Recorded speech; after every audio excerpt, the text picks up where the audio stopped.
வட்ட வட்ட பாறையிலே வரகரிசி தீட்டையிலே ஏப்பா என்ன பாக்குற? முடிவெட்ட போறாங்க. அதிகமா கொஞ்சம் பார்த்து சொல்லி கரெக்டா முடிவெட்டிட்டியா?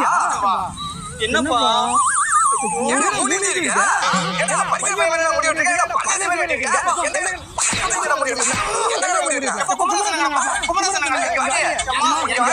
முடிவெட்டிருக்க பையன். என்ன ஒண்ணும் புரியலையே. அங்க பாருங்க தலைமையில முடிவெட்டிருக்காங்க. முடிஞ்சா ஏன் அப்படி விட்டுருக்கா? பாருங்க பையன் எப்படி விட்டுருக்கானே. அம்மா ஒட்ட வச்சிருக்கமா. அது நீ ஏன் மொட்டை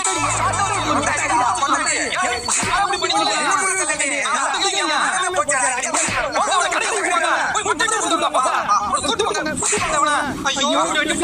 அந்த மாதிரி மக்களை பத்தி சிரிக்குமே, அந்த கலாக்கார பத்தி சிரிக்குமே, இப்படி வளர்த்து வாங்கிட்டாரு. ஐயோ சாமி. ஓகே ப்ரோ, பாத்துங்க ப்ரோ. தம்பி ப்ரோ மாதிரி ஸ்டைல்ல முடி வெட்டணும் என்னன்னு சொன்னீங்க?